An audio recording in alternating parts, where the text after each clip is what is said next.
하나님 말씀 베드로전서 4장 12절에서 19절 말씀입니다. 사랑하는 자들아, 너희를 연단하려고는 불시험할 이상한 일 당하는 것 같이 이상히 여기지 말고 오히려 너희가 그리스도의 고난에 참여하는 것으로 즐거워하라. 이는 그의 영광을 나타내실 때에 너희로 즐거워하고 기뻐하게 하려 함이라. 너희가 그리스도의 이름으로 치욕을 당하면 복 있는 자로다.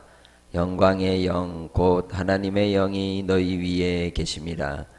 너희 중에 누구든지 살인이나 도둑질이나 악행이나 남의 일을 간섭하는 자로 고난을 받지 말려니와 만일 그리스도인으로 고난을 받으면 부끄러워 말고 도리어 그 이름으로 하나님께 영광을 돌리라.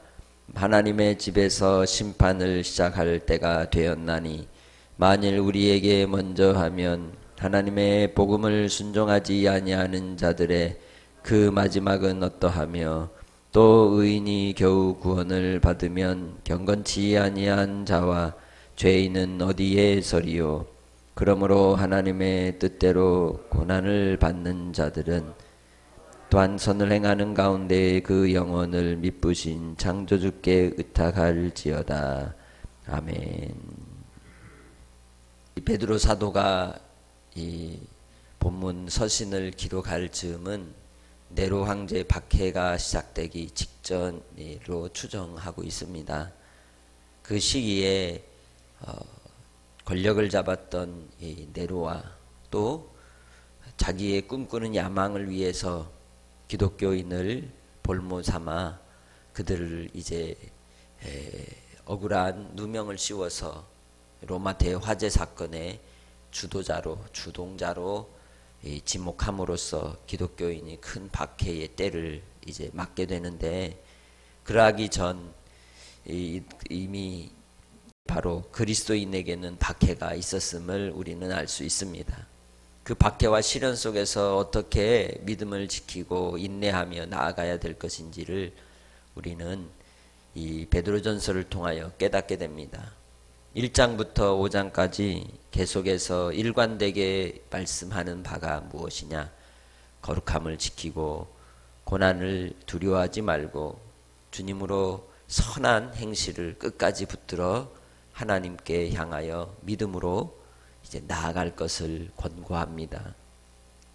특히나 노아의 방주 사건을 들어서 세례와 또한 물로 심판하셨던 그 때에 하나님의 섭리를 우리에게 교훈해 주시면서 오늘 본문 속에서도 이야기하는 의인이 구원받을 때에 겨우 구원을 받았는데 경건치 않은 자와 죄인들은 어찌하겠냐는 것이죠.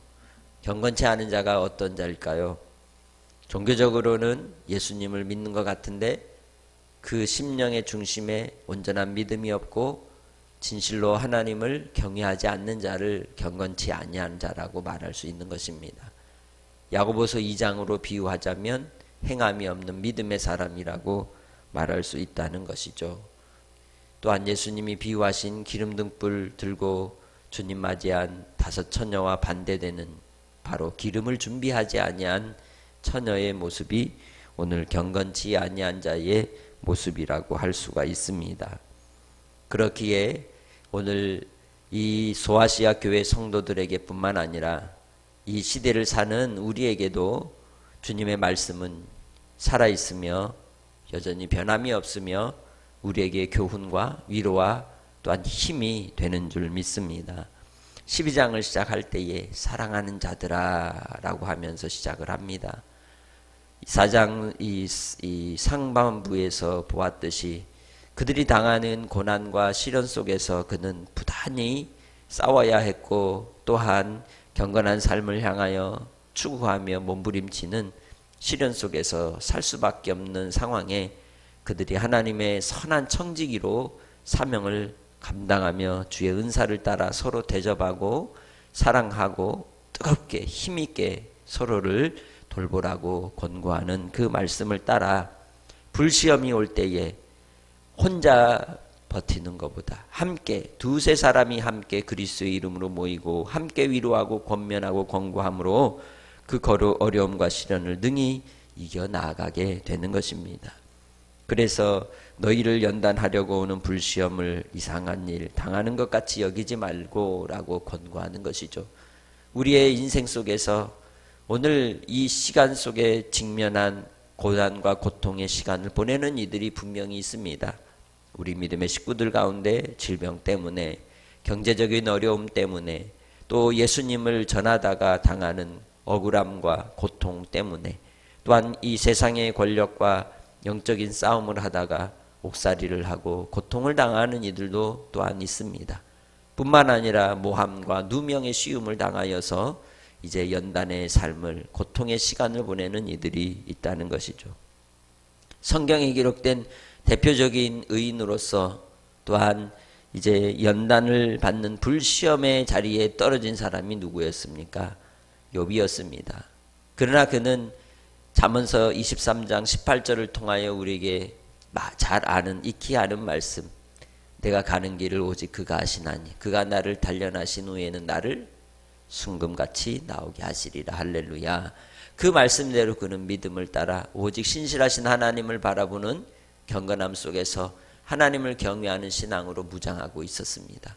그럴 때에 주께서 그를 통해 단련된 믿음의 사람이 되게 하시고, 비록 친구들이 모함을 하고 오해를 하였으나 주께서 그들을 또 뜨겁게 사랑함으로 속죄의 제사를 통해 화해케 하시고 그들의 죄를, 허물을 용서해 주시는 그러한 아름다운 마무리를 이루시는 모습을 볼 수 있습니다.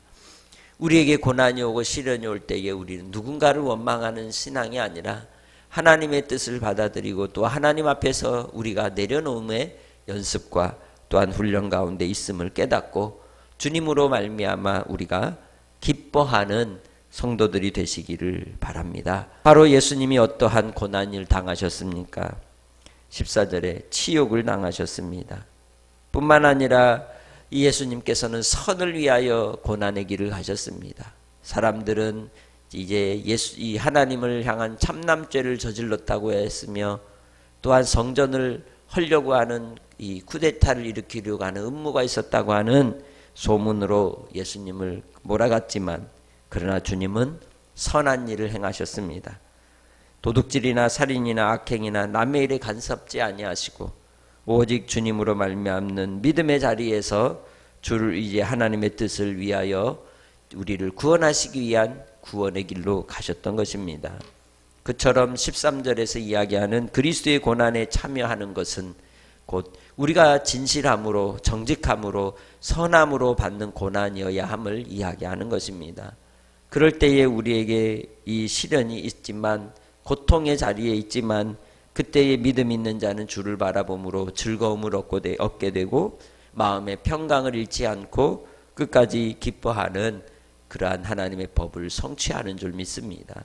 데살로니가전서 5장 이제 16, 17, 18절에 이야기하는 바 항상 기뻐하고 쉬지 않고 기도하고 범사에 감사하였던 그러한 믿음의 선배들의 자취를 따라 우리도 그리스도 예수 안에 있는 하나님의 법, 하나님의 뜻으로 순종하여 어떤 환경과 상황에서도 끝까지 인내함으로 주님이 주시는 기쁨과 평강이 여러분에게 가득하시기를 주의 이름으로 축복합니다.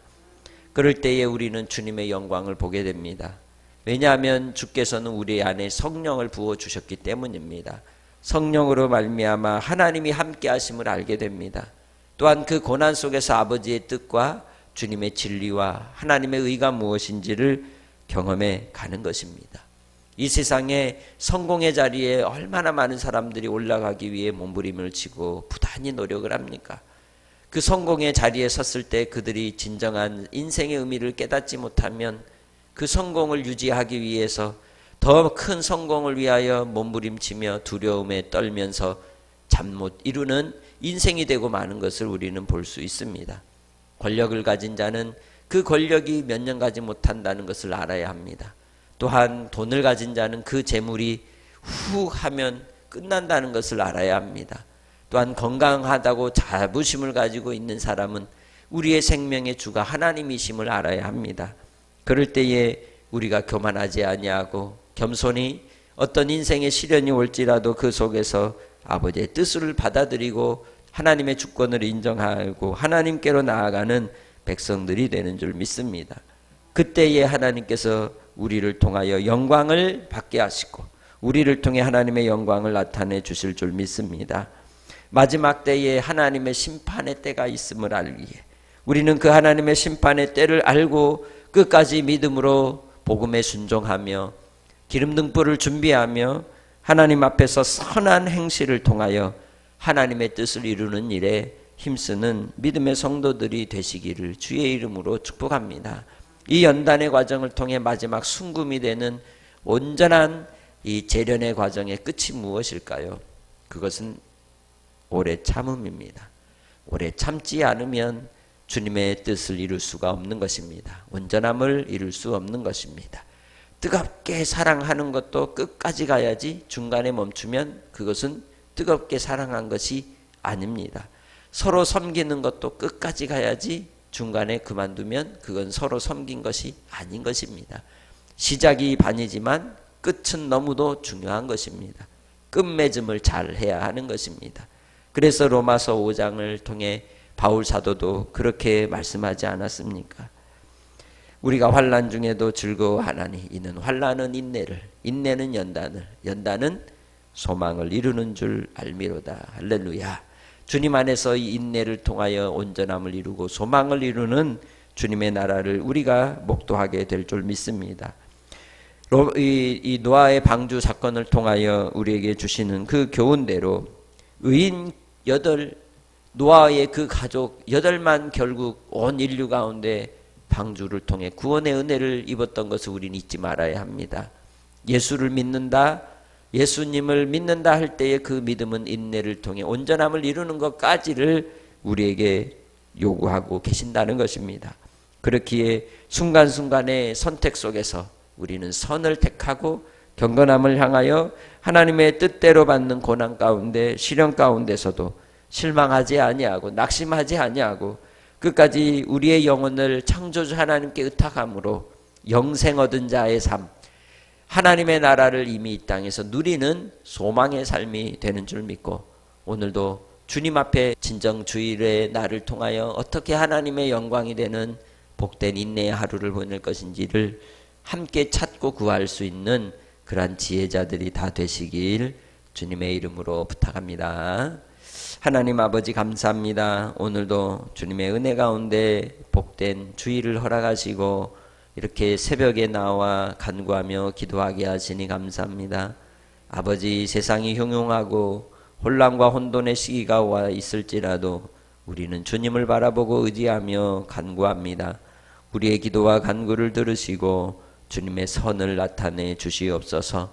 한량 없으신 주님의 은혜 가운데 우리가 붙잡힌 바 되게 하시고 하나님의 영광과 권능과 위엄을 나타내셔서 주님 뜻이 이 땅에 이루어지기까지 사명 감당하는 신실한 주의 종들이 되게 하옵소서. 아버지 하나님만을 바라보며 예수님의 이름으로 기도합니다. 아멘.